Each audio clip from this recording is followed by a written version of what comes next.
नमस्कार, मी रवींद्र राजाराम माने, भारतीय मजदूर सातारा जिल्ह्याचा सचिव असं माझ्याकडे दायित्व आहे आणि बांधकाम कामगार महासंघ महाराष्ट्र प्रदेश महामंत्री असंही माझ्याकडे दायित्व आहे।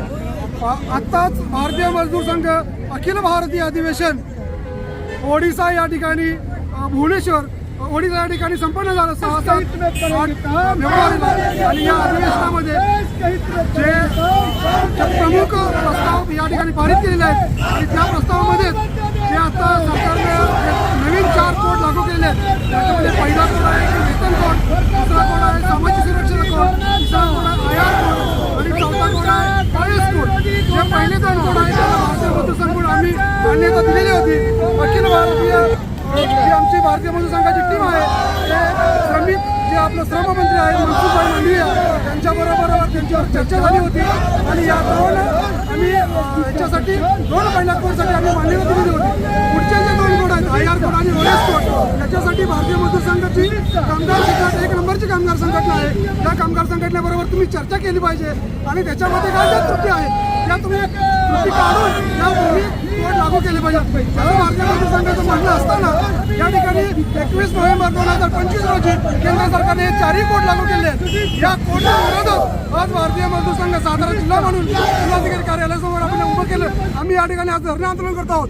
सातारा जिल्ह्यामध्ये प्रमुख 4 मंत्री आहेत। या मंत्र्या सर्वांना माझं या ठिकाणी निवेदन आहे की कामगार विश्वामध्ये खूप काही या ठिकाणी कामगार विश्वामध्ये आता गर्तेत गेलेलं आहे आणि कामगार जे श्रममंत्र्यांनी कामगारांच्या विरोधात जे आता नवीन कायदे केलेले आहेत ते कायदे ताबडतोब थांबवून जी देशात 1 क्रमांकाची भारतीय मजदूर संघ ही संघटना आहे त्या संघटनेबरोबर तुम्ही चर्चा करावी आणि ते जे कायदे आहेत ते सगळे रद्द करावेत असं या ठिकाणी मी तुम्हाला नमूद करतो। त्याचप्रमाणे जे गिग वर्कर्स आहेत, आशा वर्कर्स आहेत, अंगणवाडी वर्कर्स आहेत, जे स्विगी झोमॅटो सारखे जे वर्कर्स आहेत अशा वर्कर्स लोकांना कोणतीही सामाजिक सुरक्षा मिळत नाही आहे। त्यानंतर त्यांना बोनस नाही आहे, त्यांच्या अतिशय वाईट कंडिशन आहे। या अंगणवाडीसाठी तरी सरकार सेंट्रल गव्हर्नमेंट 20-30%, 40%, महाराष्ट्र शासन 60% असं मानधन देते। कमीत कमी त्यांच्यावर इतका कामाचा दबाव आहे ते काम तुम्ही त्यांच्याकडून पूर्णपणे करून घेतलं पाहिजे।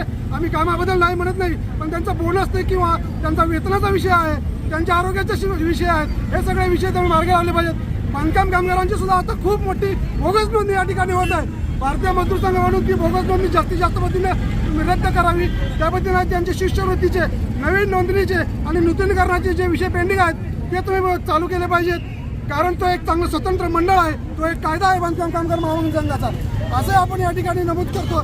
दुसरे विषय आहेत की असंघटित क्षेत्रामध्ये आणि संघटित क्षेत्रामध्ये मच्छीमारचे प्रश्न खूप आहेत, आशा वर्करचे खूप प्रश्न आहेत। सरकारने या सगळ्या प्रश्नावर लक्ष वेधित करावं असं या भारतीय मजदूर संघ सातारा जिल्ह्याच्या वतीनं मी तुम्हाला सगळ्यांना सांगू इच्छितो।